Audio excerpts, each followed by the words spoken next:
5:25 p.m., saying, "Thank you, Habibi, sending love and peace from Gaza." There is no world in which this is acceptable. There is no world in which this is anything but ethnic cleansing. There was some good news on Friday night when 2 American hostages were released.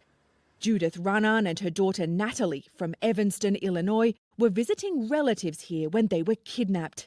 Today, Israel raised the number of confirmed hostages to 222. The US says that among them are more Americans. There's Americans stuck in Gaza right now. We want to get them out. There are hostages in Gaza right now. We want to get them out as well. A visiting delegation of American...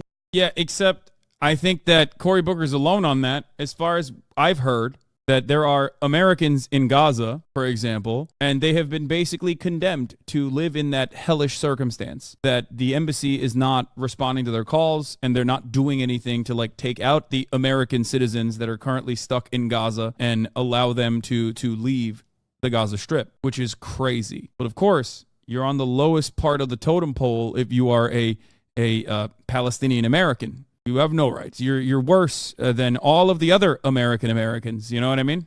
And amid all of this, imagine what I'm about to tell you. At least 400 Americans trapped inside Gaza, trying to leave, but with the border shut down indefinitely, they cannot. We spoke with one American woman who came with her family, 5 kids, for a short visit with relatives, only to get stuck in what has become a war zone. As Israel hammers Gaza from the air, Emily Rauschenberger's family is on the ground. They're now sheltering in an apartment building in South Gaza after evacuating from another family home. The kids... So it's only bad when Americans are stuck in Gaza and it doesn't matter how many humans have been killed so far? Dude, Helal Kamal, I don't think you understand.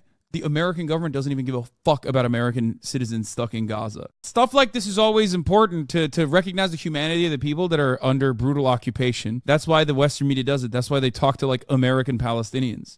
We're in shock and mourning. It is now confirmed that 29 of our colleagues in Gaza have been killed since October 7th. Half of these colleagues were UN RWA teachers. As an agency, we are devastated. We are grieving with each other and with the families. Bro, they're fucking slaughtering UN people. That's, I don't know. I don't know what to say. Water started to run out on the Wednesday after the conflict started. From then, you have to go out with water tubs and find sources of drinking water. The bread lines are very long. You have to stand a few hours or go to another locality to wait in those lines to find bread, which is really a staple food here. You are remarkably steady and composed. Are there moments where you are just at your limit? Certainly. You just try to stay positive, you know, that this can't last forever and that there has to be a brighter day coming.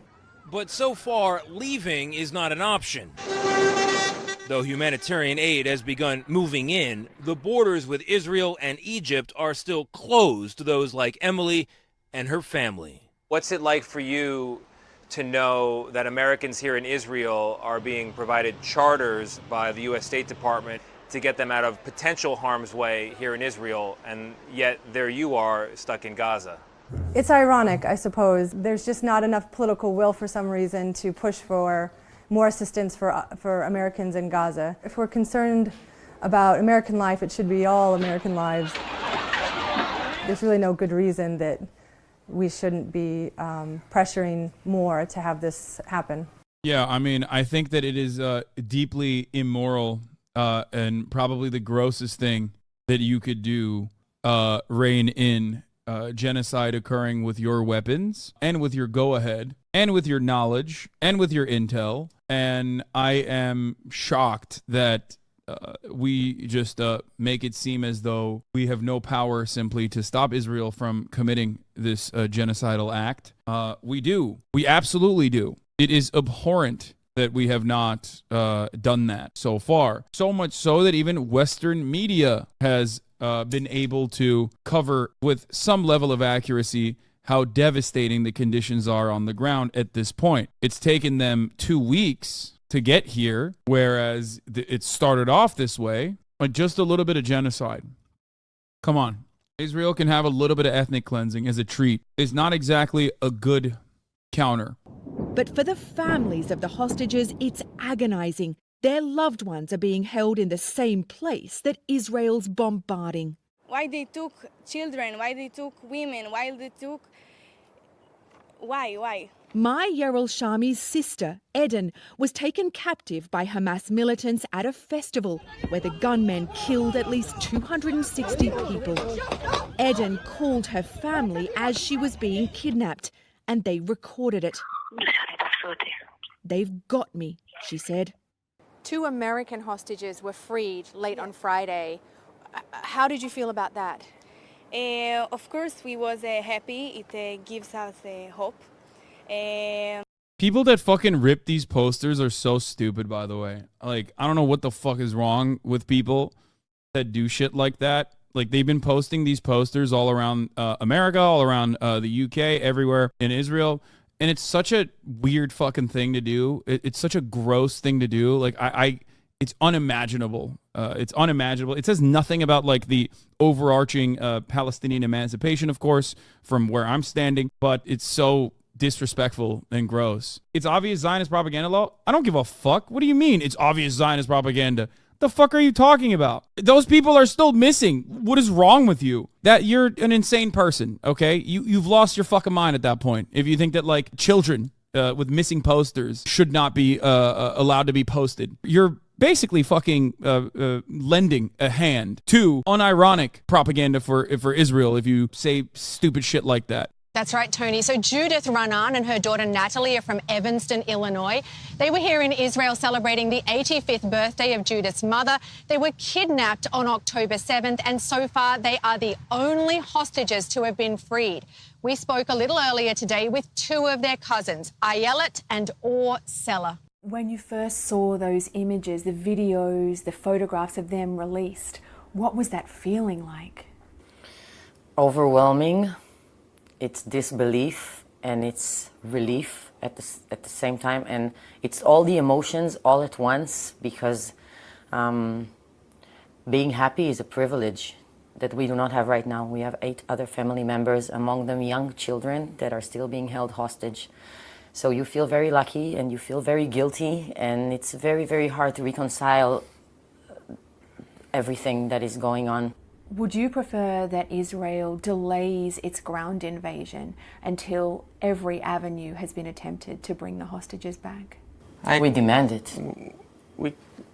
They need to do everything to get the hostages back, to get our family back, and 200 more families, loved ones back, before anything is even on the table. The hostages, they are civilians.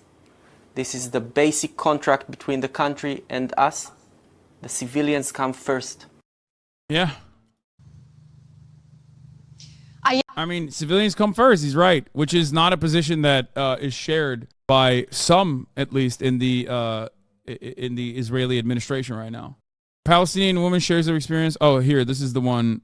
This is what I was looking for. Israeli Prime Minister's office has confirmed that Israel declined to accept 2 Israeli hostages from Hamas, stating that they will not address what is considered to be mendacious propaganda by the group. They're saying they did not want to allow Hamas to get a propaganda dub in this situation. I understand that optically speaking, this will, I guess, kind of look good for Hamas.